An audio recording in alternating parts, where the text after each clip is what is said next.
dizia respeito a um desejo, mas era uma formação onde se trilhava um caminho linear, onde saberes e metas iriam sendo cumpridas e se acumulando, formando, até formar um psicanalista. Questão consequente, né? Sim. E previsível. Isso é fundamental. Esse termo, a previsibilidade. Havia uma garantia a partir do momento que você cumprisse determinadas etapas e isso era dado antecipadamente. Isso é fundamental.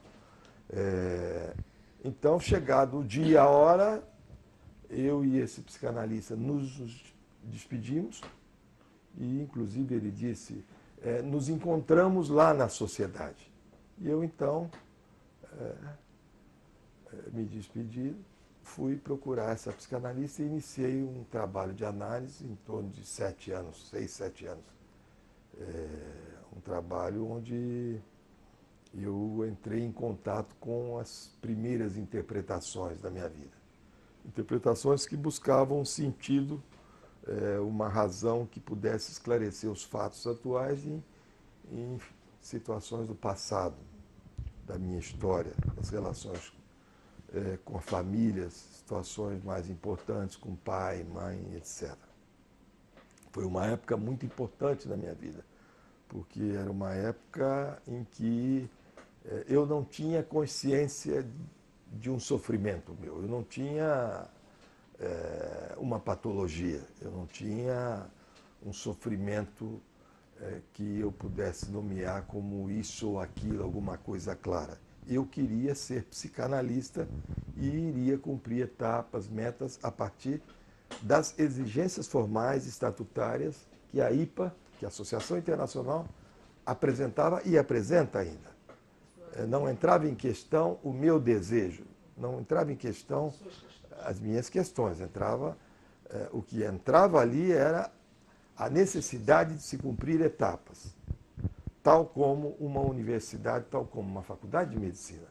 Então, você é um urologista ou um pneumologista, você seguiria uma carreira. Vai seguir a carreira, vai cumprir etapas. Vai cumprir etapas Não e vai... buscou a psicanálise pessoal por um desejo pessoal. Não havia... Por um desejo de alcançar uma outra meta. Não, eu não tinha consciência disso, eu não sabia, eu não tinha consciência e tive, então, a alta, né?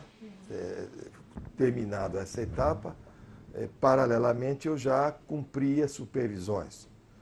Eu, antes das supervisões oficiais, porque a formação do analista, ela apresenta uma exigência que se baseia num famoso tripé, né? Esse tripé é uma psicanálise pessoal, as supervisões e o contato com o ensino, contato com a teoria de Freud e de outros autores. Naquela época eu estudava muito Freud, Bion, Melanie Klein. Eram autores que eu gostava muito e principalmente Melanie Klein.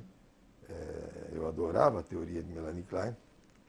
Então eu tinha esse contato. Então há essa exigência. Acredito eu que mesmo com o advento do ensino de Jacques Lacan, há essa exigência desse tripé. Uma psicanálise pessoal, supervisões e teoria, ensino. Até hoje existe isso em todas as instituições psicanalíticas. Veja bem, isto existe. O que vai importar, o que importa realmente é a forma com que se lida com isso, a forma com que isso está colocado.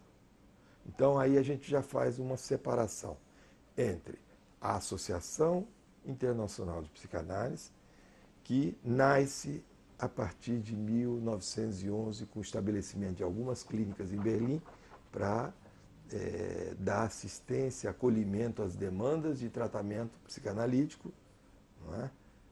Que brotaram, que nasceram as primeiras raízes na prática de Freud. E isso está colocado de saída. Não é? Cria-se um estatuto em alguns congressos, alguns anos depois, e começa então uma institucionalização da psicanálise.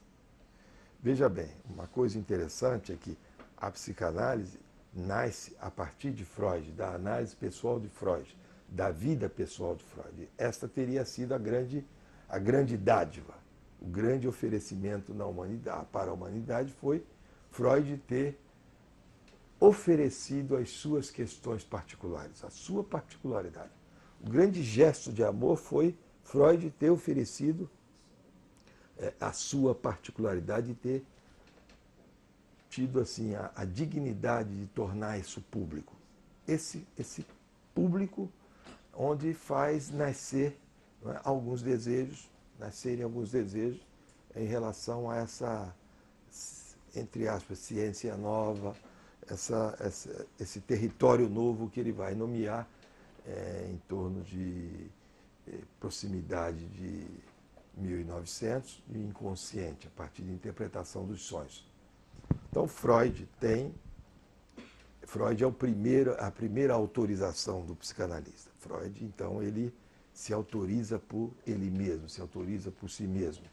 Ele tem uma visada onde alguns profissionais começam a se aproximar dele, através dessa, tornar público os seus sonhos, os seus escritos, e começam a mostrar um desejo de se tornarem psicanalistas. Freud diz, inclusive, para um ou outro, isso tem na história do movimento psicanalítico de Ernest Jones, está escrito, um famoso que foi procurar Freud, e que ele pergunta, mas eu preciso me submeter a um tratamento analítico? Freud diz, não, você começa, vai trabalhar, vai escutar os pacientes, não é? A palavra escuta já estava presente ali, e num dado momento você vai começar a se incomodar com as questões do paciente e então você pode me procurar. Então estava colocada de saída essa primeira autorização de Freud, que nada tem a ver com o que veio sendo colocado depois por aqueles psicanalistas no entorno de Freud, os seguidores de Freud, com o argumento de preservar a psicanálise os primeiros sinais do câncer que Freud tem na mandíbula. Ele sofreu em alguns anos, 16 anos, 31 cirurgias. Então, com a argumentação, com o argumento, o álibi, de que precisariam preservar a psicanálise, porque Freud poderia morrer, então eles iriam institucionalizar. E Freud até brinca com essa ideia e aceita, dá o seu aval, no sentido deles criarem as normas como alguma coisa exterior ao desejo do sujeito. Isso é importante. Exterior ao desejo do sujeito. Então, o grupo analítico, ele se constitui a partir de normas estabelecidas, pré-estabelecidas, se institui e coloca algum estatuto denotando que vai delinear os parâmetros de uma formação do psicanalista. Psicanálise pessoal, supervisão e ensino teórico. Freud começa a mostrar e se impacientar com essas questões, mas acabou seguindo o seu caminho, um caminho isolado, fazendo parte do grupo, mas mostrando que o psicanalista só se autoriza por ele mesmo. E, mesmo estando no grupo, ele estava só seguindo o seu caminho.